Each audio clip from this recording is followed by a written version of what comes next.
Ferrari have set themselves a major deadline for when they will stop searching for performance with the SF-25 this season, and that deadline is fast approaching, and that will be until May 2025. And so there is not much time left for the team to extract more performance and find upgrade paths for the SF-25 this season. But it is not all as it seems, because of course up until that point, they will be running tests on a weekly and monthly basis with the SF-25. And of course, even though wind tunnel time and CFD time comes to a halt with this SF-25, it doesn't mean that the production of parts will stop in May. Oh no, in fact, it will run much longer than that. Let me explain how it all works. Very briefly, before we go any further with the video, I want to give a shout out to all of you who've subscribed to F1 Unraveled, who've liked my videos, watches them and leaves comments. I love the interaction between us. So yeah, if you're new and have enjoyed the content thus far, do hit the subscribe button down below as I look to hit 20,000 subscribers here on the channel before the end of the season. Right, let's get on with the video.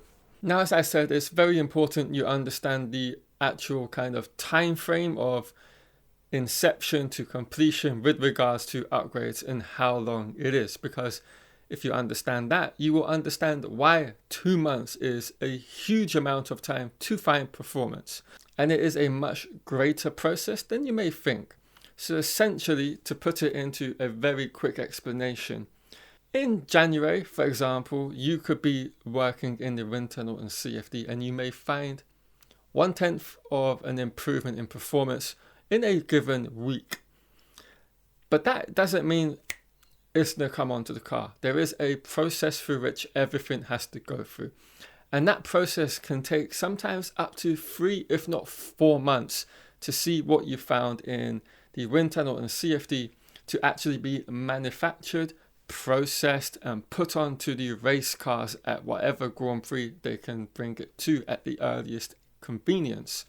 So if we then go back to the deadline of May 2025, that means if we go off a 4-month production process from beginning to completion, June, July, August, that would be September when these upgrades would actually make their way to the car. So while things will be quieting down in terms of wind tunnel usage, production of the new upgrades and parts on the SF-25 will be taking place for a lot longer than you may expect. And of course, there is also the additional issue of what upgrades do you want to bring to the car first, because you have to target specific upgrades if you have, say for example, issues with your car before bringing performance upgrades. So in Ferrari's case, let's talk about their major issue they currently have with when they have to run the SF-25 in full race fuel, which is of course 100 kilograms. Now they're running into issues where it's putting the SF-25 out of its optimum working window, and as such they're not able to extract the performance that we saw them be able to do in the sprint race with Lewis Hamilton with only 35 kilograms of fuel.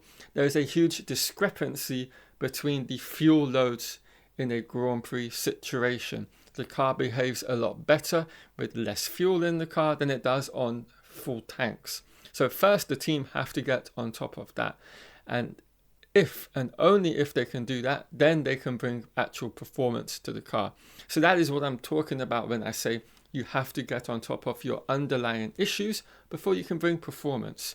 So the first thing is, of course, making sure they can actually get on top of this issue. If they can, then they can start to pick and choose what upgrade path they want to first produce. Because there will be various teams working on different pieces of the cars. You'll have someone looking at a front wing, you'll have other teams working on side pods, rear wings, bodywork, so on and so forth, maybe suspension points. And of course, you're going to bring what brings you the most performance first and then start to go from that point on. So that is what Ferrari will be doing currently up until May 2025. Now, of course, there is also other situations from which they may look to extend the CFD and wind tunnel allocation that they give to the SF-25, and that is of course the situation they find themselves in with the World Championship. So say for example we get to May and they're in a position of being a 10th or 2 ahead of all of the competition. They may in fact then want to put a bit more resources into the 2025 car to keep that advantage for a greater length of time, and of course then look to wrap up both championships if hypothetically they're in a position to do so.